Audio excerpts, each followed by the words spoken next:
teach you all about it. Guess what, everybody? We are live again with another skating conversation, and I am at Skating PJ Kwong. Please subscribe to my YouTube channel and follow me on Facebook because, well, I need the validation. Here's somebody who doesn't need validation because she is extraordinary, and that is Meaghan Duhamel, two-time world champion and an Olympian with the complete box set of medals. Hi, everybody. It's so nice to have you here, Meaghan. Thank you so much for taking the time. Thanks for having me. That's fun. You've been doing lots of fun shows. Do you know what? I've been having such a good time. I got to tell you, people are very excited to know that you are here and that you're going to be talking to me for this whole length of time. So why don't we get started? People may or may not know you. I mean, I've known you obviously for a long time. And one of the things that has always impressed me is you have this extraordinary curiosity about the world. And from the time you told me, from the time you were a little wee kid, you loved skating. You went to the rink because your sister was taking skating lessons. Your Barbies at the time were doing skating as you were waiting for your sister sitting in the stands. So your extraordinary tenacity is something that I admire. And now you've made the transition to coach. Tell me how those early experiences and your drive, how they help your own skaters. Here's one. Yeah, that was from a seminar that I did, I think in Northern Ontario, not 100% certain. You know, I really enjoy coaching. I like being able to share my experience and share my knowledge with people.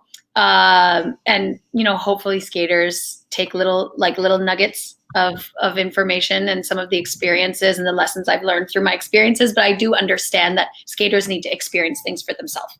People completely understand a situation. But I like being involved in skating kind of from a different facet and helping my husband with the skating school that we've started in Oakville.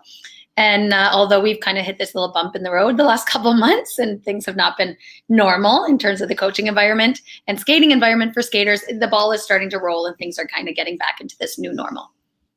Tell me about this whole sort of COVID situation and how you were able to adapt.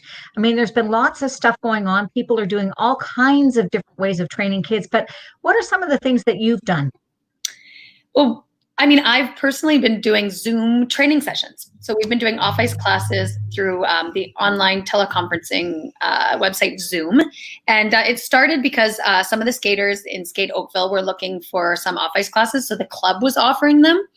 And then it kind of turned into skaters at the club, not even my own students, some of the skaters I don't teach, the single skaters, asking to continue classes in group settings and in private settings. So I do both. And then it kind of just like snowballed, and other clubs, I was getting messages every day from clubs all over the world asking me to do some Zoom sessions. And now, you know, my schedule was getting really drawn out, and I was like teaching 4 or 5 Zoom classes a day and trying to kind of participate in them as I taught them, because I feel like you need to show the skaters and the kids how to do something. And like slowly I started participating less and less, because participating for 4 training sessions a day was too much, even for me, and I'm crazy. So I've scaled that back a little bit. And what I'm doing is some group classes with the Skate Oakville Skating Club. I work with some skaters in Thailand who have hired me, some skaters in Edmonton, and I've started an open class. So every week I do an open Zoom class, skaters for 1 month. It's a 1-month package. We ran it in June every Saturday morning, and it had a huge success. I had so many people in the class. People loved it. Adult skaters all the way down to maybe star 3 and 4. And so I'm starting them back up for the month of July. They're going to be on Monday nights. And it's really fun. I kind of spend my Sundays studying and creating workouts for the week for the skaters. And I try to have a well-balanced workout. So usually twice a week, we'll focus on mobility and stability and core strength. And twice a week, we'll work on strength and cardio. And then once a week, it'll be more of like a yoga fusion class. So I try to research, and sometimes I research something and I see an exercise, then I turn it into something else. So it's really fun, actually. And I guess I'm creative in this way. I didn't think I was creative at all. I've learned something that I'm creative in. You know what? For you to not think of yourself as creative is absolute lunacy as far as I'm concerned, because I think that when something is natural to a person, you don't really give it much credit because it's just you walking around in your own skin. Right. So you being able to do, throws and twists and everything else is just kind of you. Me considering even thinking about any of that stuff would be something that would be so far beyond the norm, I couldn't even consider it. But this whole idea of creativity, I don't think you can really be a world champion once, much less twice, and not have a creative streak.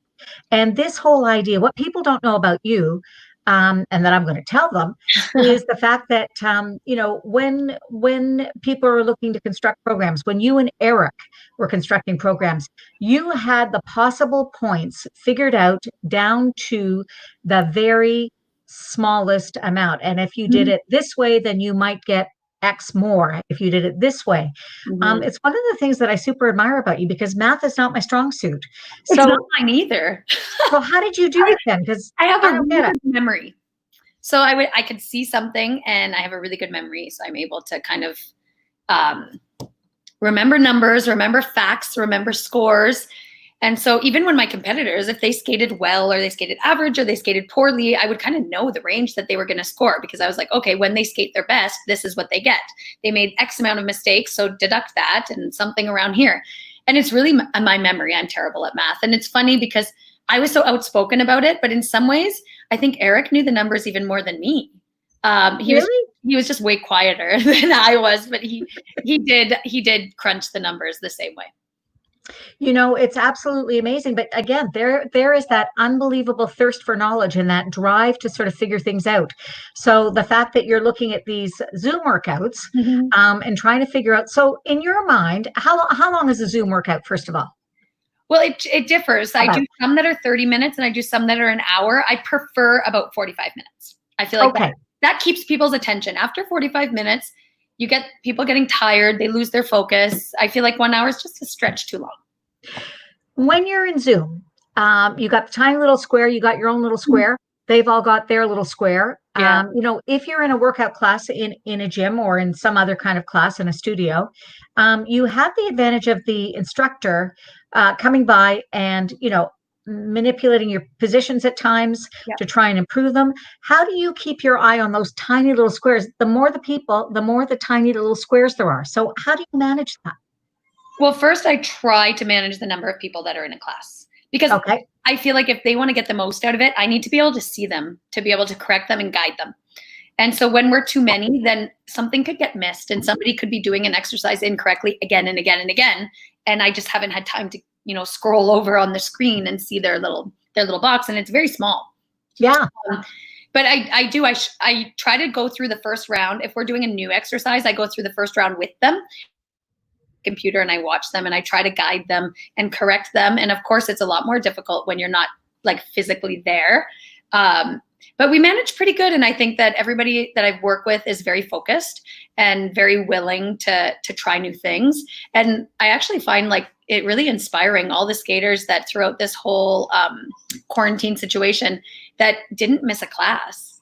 They log in every day and they work really hard. And I felt so inspired by these skaters that show up every day and they work hard. And sometimes they're uncomfortable or they're out of their element or they're not in their comfort zone trying something new, and they always went for it and they never felt comfortable, but they never acted in that way.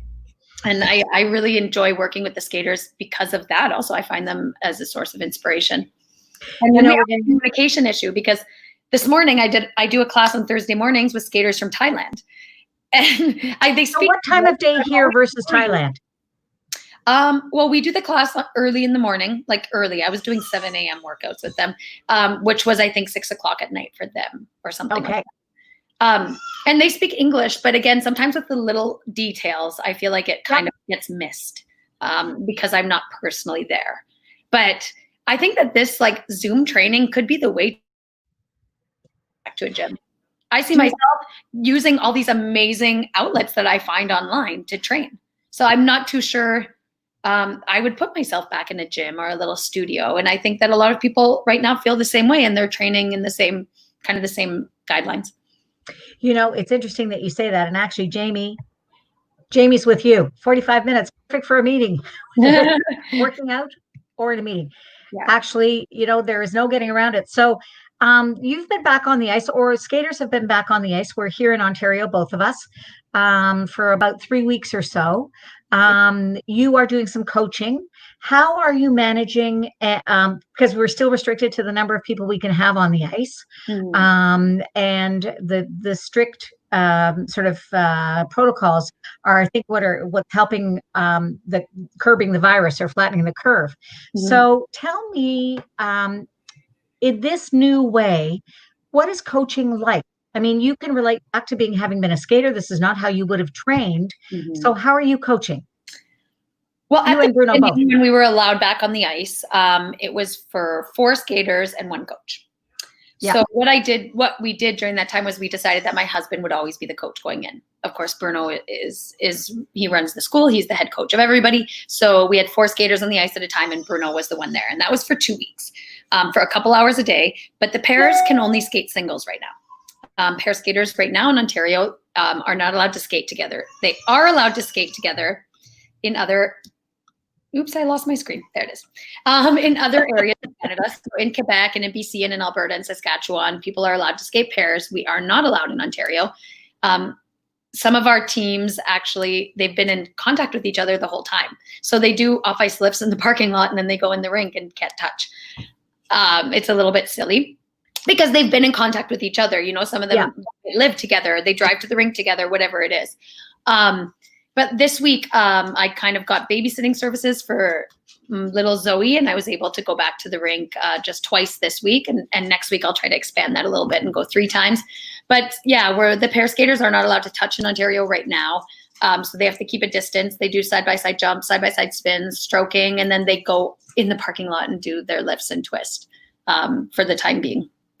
And those are the skaters, of course, who are already in their own bubble. Yeah. Because they're trying to make the rules so that skaters who don't live together, and I guess they've got to try and do the broadest possible rules in order to have it make sense, because once they start picking and choosing, it makes it, I'm sure, more difficult to manage. But do you find with this much time off the ice, I mean, I'm sure you wouldn't be the only skater, or you and Bruno wouldn't be the only coaches to say that this is the longest you've been off the ice since probably you were 10 years old. So is there enough to work on, with getting back in terms of unison, with getting back in terms of side-by-side jumps and spins, as you say?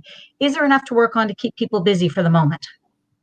Oh, I'm sure there is. And I mean, like I said, I only went twice this week, so I haven't been back coaching very much, but Bruno has been, keeping people busy with different skating skills exercises and finding new side-by-side spins for everybody, working on all sorts of jumps with entrances and exits and whatnot. I even tried to make up a mini side-by-side footwork sequence for one of the teams when I was in this week, just trying to keep them motivated and working forward for something. I think because everybody, at least within our school, stayed extremely active on Zoom, doing training sessions and stuff. Like, I don't think they had a hard time getting back on the ice. For the amount of time they were off the ice, they were back on the ice feeling quite comfortable pretty quickly. And that's because they didn't just sit at home and eat potato chips and watch Netflix all day, although I'm sure that they did that sometimes. So I think getting back was a little bit easier, but we're just waiting for, those restrictions because they are, like I said, they are allowed to be doing lifts and twists off the ice. Some teams have been doing it all along because they've been in contact with each other the whole time, whether they live together or whatnot. The issue that we're currently having is that we have a lot of people coming and either coming or wanting to come to our rink to do tryouts. And how do you do a pair tryout if they can't touch each other? Yeah. They're doing off ice and then they're going on the ice and doing side-by-side jumps and side-by-side stroking. But how does that give you an idea if a team is going to work? That's been a little bit challenging. And we have a skater wanting to come from overseas to do a tryout, and it's the same issue. First of all, the issue of if they come, they have to go into quarantine. And then why would they travel all this way if they can't actually do a pair tryout? It is, all of these different things, as soon as we sort of get one thing figured out, we've got many more things that we have to put in the mix. Yeah. I want to go way back for a second. I want you to talk to me about these 3 adorable little kids. The one in the white shirt in particular. What's that? Where did you find that picture? I have my sources. I'm an investigative journalist. So actually, it came up on my Google Images search. Oh, believe it or not. Funny. I'll send it to you. Do you want it? I have it. I just was wondering where you got it from. That's me in the white, and my older sister in the pink, and my little brother there in the middle. That was at, I lived in 2 houses as a kid, so that was moved to not long. Probably, maybe my mom actually took that picture as we were moving from that house. My sister used to skate, and that's one of the reasons, or the reason that I got into skating. And I have a little brother who never skated, but he played hockey and lacrosse and, you know, every other like sporting activity. And he's been at the last few Olympics with me. And my sister had gone to the Sochi Olympics with us. And yeah, that must have been, I guess, 1989, maybe 1990, maybe. It was a long time ago. When you talk about Sochi, and this is the Sochi Olympics, what kind of memories come back for you from that? Oh, I don't have very positive memories of the Sochi Olympics. I kind of forget sometimes that we had 2 really great short programs and won an Olympic medal, because I feel like I have this dark cloud that kind of circulates over that experience in Sochi. I felt like the figure skating event in Sochi for me kind of had this dark cloud over it, for many reasons. But I think it started at the end of the team event when, I guess I can say this now, Kevin Reynolds had an amazing performance, like the skate of a lifetime. And Plushenko really struggled in his performance, and Plushenko like beat Kevin by such a substantial amount. And Russia won the team gold medal. And it wasn't about Russia winning, because even if Kevin had won that free skate, and he rightfully should have, Russia still would have won the team gold. So it wasn't the end result. It was that moment. And that moment, I've never been so angry in my entire life as I was when Plushenko got those scores. And Kevin had just outskated him. Kevin outskated him on every level on that day. It doesn't matter that Plushenko was a more accomplished skater and a more successful skater throughout the many years he competed, because he was, and he was amazing. On that day, Kevin was better. And I think in that moment, when the results came in, the Sochi Olympics just kind of got this sour taste for me. Oh. And I kind of went into the pairs competition feeling a little bit bitter about that. And I feel like I should have been able to let that go. It didn't even involve me. It had nothing to do with me. But it affected me so deeply, and I'll never forget the anger. I had to stay in the team box, because if I would have walked by one of the skaters, or I don't know, I was just so angry. And I made the mistake of not letting that go, and it did affect me in my own performances. But Eric and I had a great skate. That picture that you have is one of the great short programs we did. We had 2 amazing short programs at the Olympics, but we didn't skate our best in the free skate. And for me, I remember getting off the ice at those Olympics feeling so disappointed in myself. And it was before the scores were in, before the results were in. I was so disappointed that I had fell on a jump that I had been landing since I was 13, 14 years old. And it affected me a lot, and it really motivated me to continue for the next Olympics, and it helped me have a better mindset for the Pyeongchang Olympics. Well, one of the things I've always said about you, Meaghan, is that I love the fact, and for as long as I've known you, you tell the truth. So if somebody, if something's good, bad, or indifferent, I can ask you, and you won't give me the standard, oh, it was 110% and whatever. You'll just say, you know what, I'm mad. I'd forgotten about that actually until you just brought it up. You know, it's one of my favorite memories of you. You're not going to remember this probably, but I don't remember which world championships we were at. You won, and I had you guys pegged as world champions. And when you won, you came backstage and you were really excited, and you said, PJ, you were one of one. I predicted it. I know, in 2016. And I was but I believed in you. I've always believed in you. I remember that moment. That's funny. Do you know what? It was really a treat, because people are always trying to say to me, oh, you're wrong, you're wrong, you're wrong. No, I know what I know. The end. This face, I've always said, Meaghan, that I want to play cards with you because everything's on your face. I think I can make a lot of money. What was that moment like? Oh, that was, for me, leaving Sochi with that disappointment, it wasn't disappointment necessarily in a result. It was disappointment that I had this vision of the Olympics, and it was carved from watching skaters like Tara Lipinski and watching Elvis Stoiko, Sure. and watching all these great skaters go to the Olympics and have these Olympic moments. Sarah Hughes, the list goes on. And that's what I envisioned my Olympic experience to be. I was going to have this amazing skate, and I was going to be so excited and so proud at the end. And I just thought that when I finally got to the Olympics, that I would have that great skate. And so it was such a disappointment leaving Sochi, not living the Olympic experience that I thought I was going to have. And that just became my mission for the next 4 years going into Pyeongchang. It was to go there and have that moment, to have that Olympic moment. And it wasn't at the Olympics. It was about delivering that great skate. And I mean, I would have been just as excited if we had finished 4th or 5th or 6th. And we had a really tough season the year before the Olympics, and it was really difficult to bring ourselves back. And I think that Eric and I really had a lot of doubts if we would ever be as good as we were before.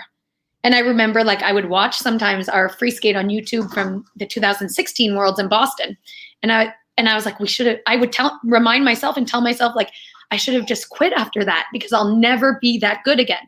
And I think Eric and I spent a year having those type of doubts. And just that moment in Pyeongchang was like, not relief. I don't want to say relief is not the right word, but it was very satisfying that we pushed through that difficult year in between 2016 and 2018, and were able to deliver a better performance than we imagined we could. Do you know what's so interesting? Way back when you guys first got together, I first started talking to you. I want to say it was the summer free skate competition in Thornhill. And pardon me? We did singles at Thornhill our first year together. That's right. I know. And I talked to you guys. I think, you had already gotten together as a pair, but you competed in singles. Is that right? We competed in Quebec and in pairs. And then we went to Thornhill and competed in the senior short program event because we had spent years skating with partners, only doing like a triple toe and a double axel. And we wanted to include things like the triple flip and triple lutz. So we thought if we would train singles and maybe compete a few times, the harder jumps, it would be easier to bring those over to our pairs. I remember that. And we sat in the stands and the three of us were talking. And one of the things that you said, you both said actually, was that you were skating with basically a best friend. So how far back does your relationship go? Well, pretty far back. We competed, on team when Northern Ontario was a section, on teams with Northern Ontario since 1997. We were both at All Ontario Interclub in 1997 in Kitchener in pre-juvenile. We both went to our first North American Challenge when that used to be a competition together in Chicago as single skaters. We competed internationally a couple times around the world together as single skaters, sometimes with different partners at the same events. And, when I was, after my partner Craig retired in 2010 and I wasn't sure if I was going to keep skating or not, I went to 4 continents with Craig. It was our last competition. So we didn't make the Olympic team. So we were sent to 4 continents. And I was like, I don't know what I'm going to do. Who am I going to skate with? And am I going to quit? And Bruno at the time was like, oh, well, you're just going to skate with Eric. And so matter of factly. And I was like, well, that's just ridiculous. Like, we're so different. Like we wouldn't be good at all. And I had never thought about skating with Eric, even though, we were Eric at that time. And we were neighbors. We lived down the street from each other. It was just not somebody that I had envisioned, but Bruno just had a vision of it and saw it. So Eric and I trusted him, and that's kind of where things flourished. And over the years, I guess with our personal lives, when we were neighbors and we started skating together, we were both like living alone and living down the street from each other. So we did everything together. And then, over time, our personal lives kind of interfered with maybe how close Eric and I were in our friendship. But we remained good friends, for the entire time of our skating career. It was always wonderful to see you because there was never a time, with some pairs, I've been in skating for long enough to know that not every team supports each other, especially after a bad skate off the ice. And yet you guys always presented to the media and to everybody as a unified front. Whatever happened on the ice, you guys shared in the joy and shared in the disappointment off the ice. And there was never a moment where Eric would say, "Oh, it was Meaghan's fault," or he would say, "Oh, it's Eric's fault." It's pretty remarkable when I think about it.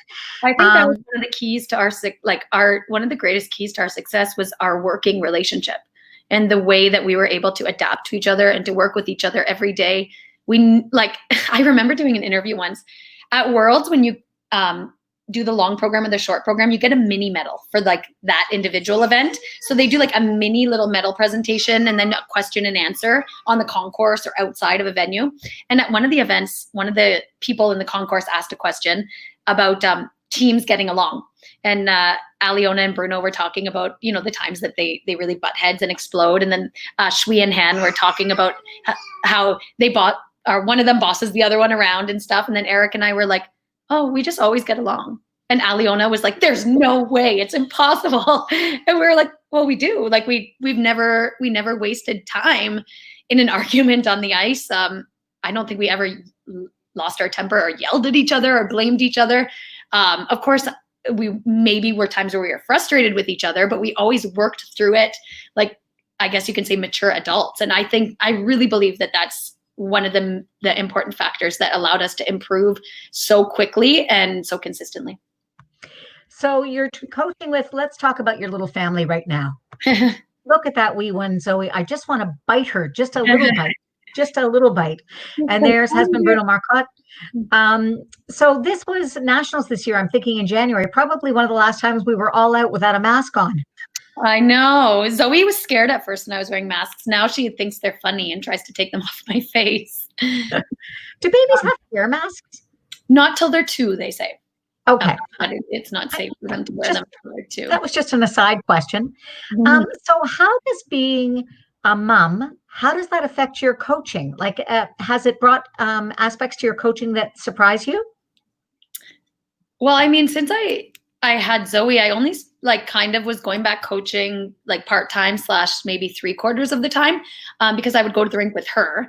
So I was only going a couple days a week for a couple hours. And I continued giving lessons to the pair skaters, but the single skaters that I was working with, I kind of stopped giving lessons to them for the time being because I didn't want to have Zoe at the rink for so long. So I learned, well, I think I'm a good multitasker, but I'm an even better multitasker now. And even I brought her to 4 continents and was wearing her in the little backpack on practice sessions. And luckily, I have a very good baby and, she's not very fussy and easy to bring along places. And she was supposed to come on tour with me in March to Japan for Stars and Ice Japan, and then for Stars and Ice Canada and Stars and Ice USA. And because of the whole COVID situation, we didn't go on tour. So I actually stayed home with her for a few months. And I think that maybe was the best thing for us at the time. Zoe grew a lot during that time and gotten a good routine and has really been thriving since then. So I think that little change of plans and crazy time in our lives was the best thing that could have happened for her. It's so interesting that first of all, I loved your announcement. You sort of let people know that with that baby book. And then this was probably, I wasn't at this baby shower, but it was probably close to the time that I last saw you, which was backstage at Battle of the Blades. Oh my goodness. She's eating avocado right now, but she could take a little break. Hello, darling. Say hi. Hello. Hi. Say hi, everybody. We want to get a close-up of her, that's for sure. That is the sweetest face. Now, how old is she now, Meaghan? No party dress on, ready to go nowhere. Welcome to my world. She's 8 months now. 8 months, you said? Yeah. Now, I know that she was very tiny when she was born. Girl. She looking at daddy? She's still a very tiny 8-month-old. She was super bright, though.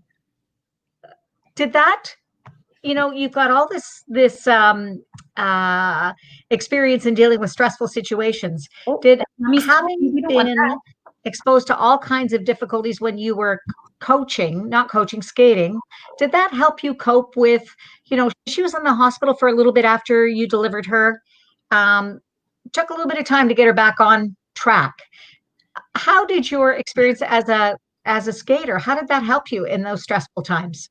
Oh, I don't know if it did for the first part. So, I mean, I was working with a midwife and my plan was to have a completely natural birth, and in which I was not worried about or concerned about. Like I felt good with doing that.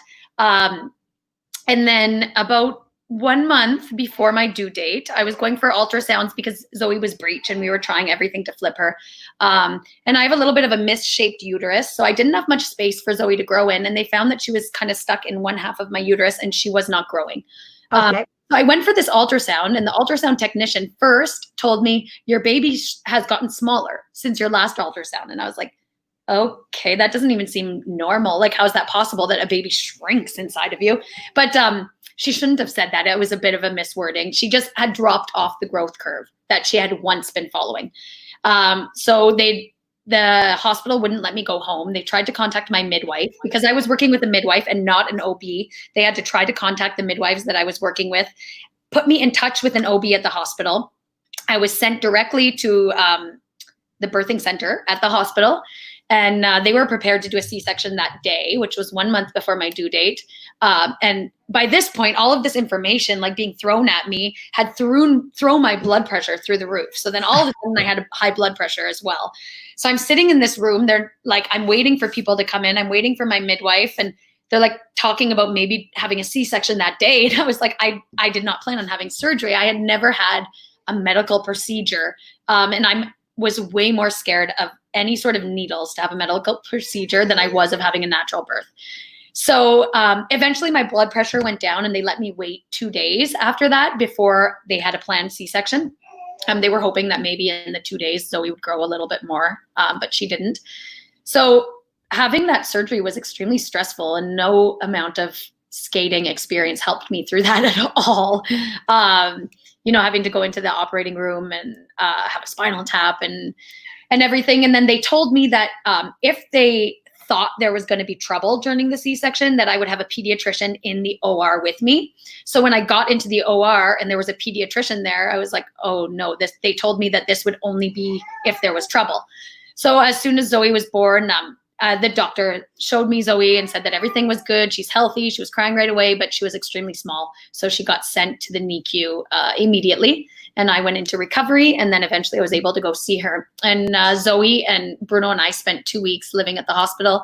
She was in the NICU for 2 weeks. And the only reason was because she was small. Her lungs were healthy. Her heart was good. Like, there was times where if I had to feed her or something, she was hooked up to all the heart rate monitors and machines in the NICU, but I would just unhook her, change her diaper, check her temperature, then feed her, then hook her all back up. And I was like, why are we even here? I'm able to do everything. There's not that much wrong with her. But it was really that they needed to see her gaining weight consistently before I took her home. And it took a couple of weeks for that to happen. Do you know what? She is the brightest wee thing. I look at that little face and she doesn't miss a trick. So she looks like she's a chip off the old block, Meaghan.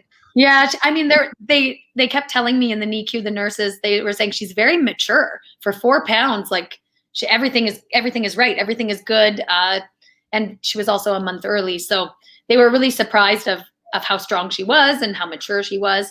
But she's tiny. But I mean, Bruno and I are not very big, so how big can we expect her to be? That was the other question I was going to have, is that you aren't the biggest human I've ever met. That's for sure.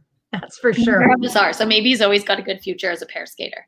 So I want to talk a little bit about Lots of Greens. You have this amazing website. You basically one day got up and decided, I got to revamp everything. So what was the inspiration for changing your lifestyle, for changing your eating habits? And how did you get so knowledgeable about recipes and what you're doing with Lots of Greens? Where did that come from? Well, I became vegan in 2008, and it was like, I guess you can say, just out of curiosity. I read a book. I'd never even heard about what a vegan was. I'd heard about vegetarians, and that's it.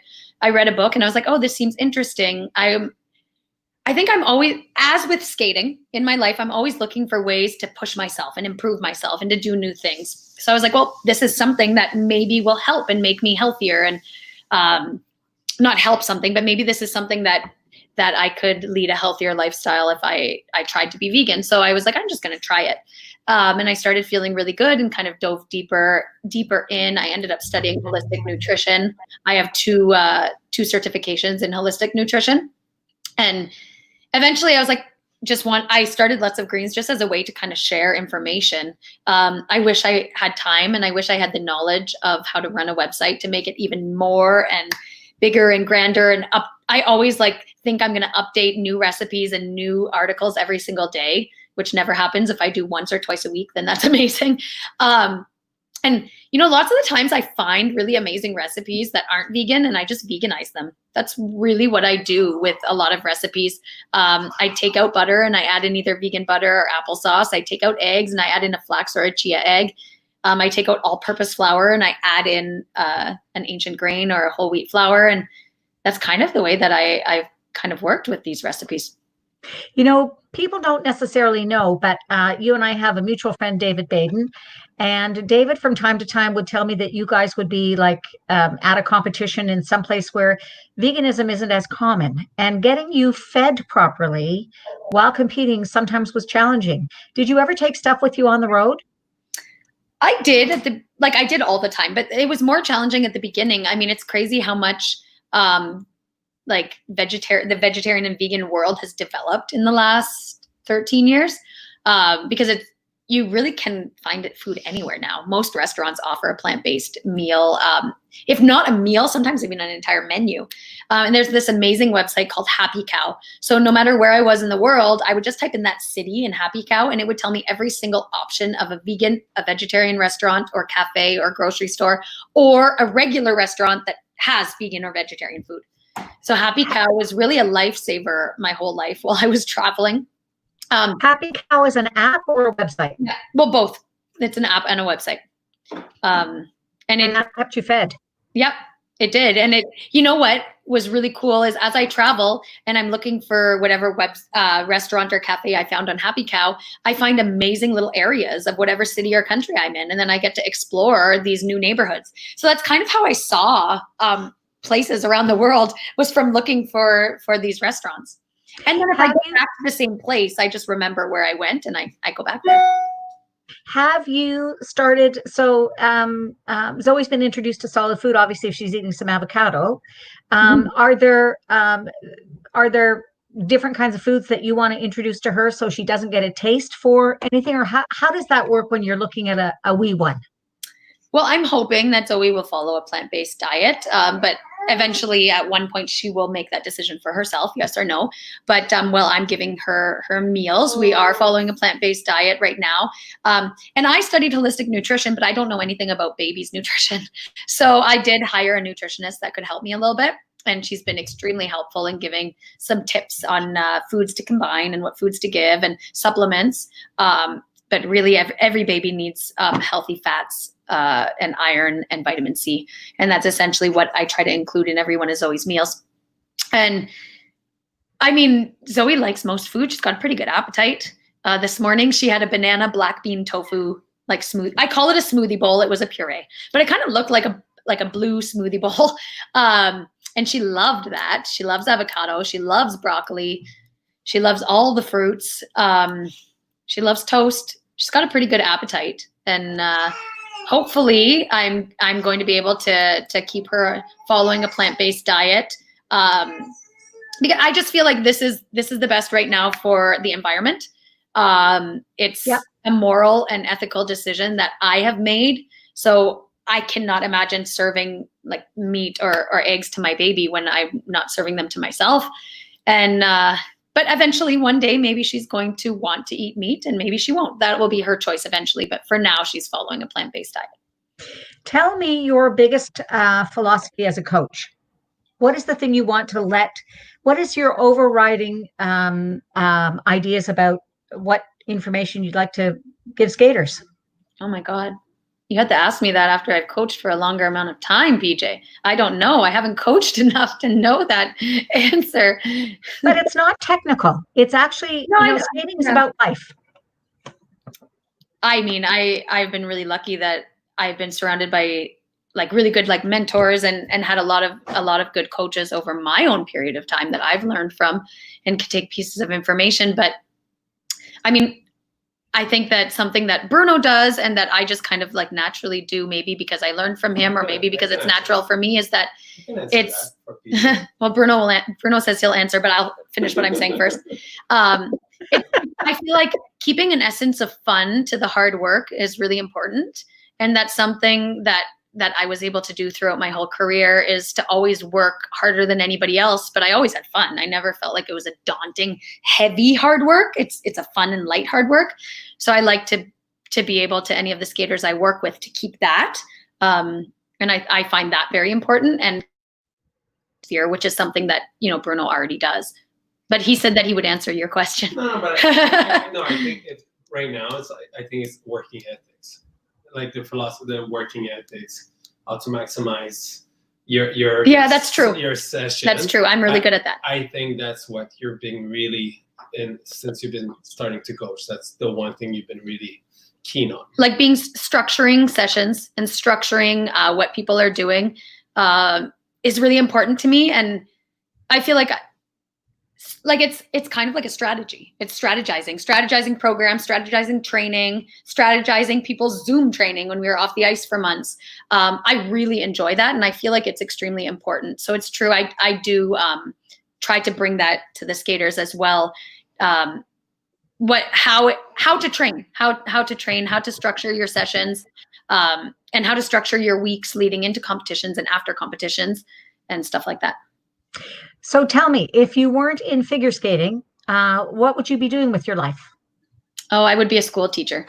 I went through a year of university. I did a year and a half of university. That was my plan all along. I always wanted to be a figure skater and a kindergarten teacher. I had the most amazing kindergarten teacher when I was a kid. And since then, I have wanted to be a kindergarten teacher. And I went to school when I was living in Barrie. I was skating at Mariposa for many years. And then when I moved to Montreal, my program didn't transfer over to a university in Quebec. Perfectly, I would have had to redo some courses. And I was really poor and I had to work full time. So I had no time to go to school. So I never finished that program, unfortunately. And you know what? It is a regret that I feel. Sometimes I feel like part of my life mission was to be a teacher. But I think that that's what's great about coaching skating, is that it's kind of that teaching, inspiring people through sport instead of through like a school classroom. And actually through motherhood, you get to have your own kindergarten, really, with your wee one, with teaching and reading and all those things that can get satisfied through that. Yeah. All right. I need last question. I promise. And then you're going to go play with that baby. I have to teach a class at 4. I don't even get there till I have to teach a Zoom class at 4. I'll play with that Bruno here for now. Last question. Here it is. I want, there are lots of young skaters who are listening. I want your top 3 COVID-related tips for getting through this pandemic and getting back towards the ice. Well, first, staying positive. Finding something positive in these moments that have been hard. If you're still off the ice or you're just getting back onto the ice, I think that for skaters, this whole COVID situation allowed some really great online training. And I know we did it. We brought amazing guests to speak to our skaters. Sometimes I was a guest for different clubs to speak to them. And all these amazing learning tools and opportunities that skaters wouldn't have had if they had just been on the ice practicing their double axel every single day. So I think, staying positive and finding the good in the situation. Staying calm and not rushing as you get back. There is nothing to rush towards. We don't even know when people are going to compete. We might compete in September. You might compete in January. It is just this big question mark. But what we know right now is there is no competition happening in the so distant future. So we have nothing to rush, no reason to rush.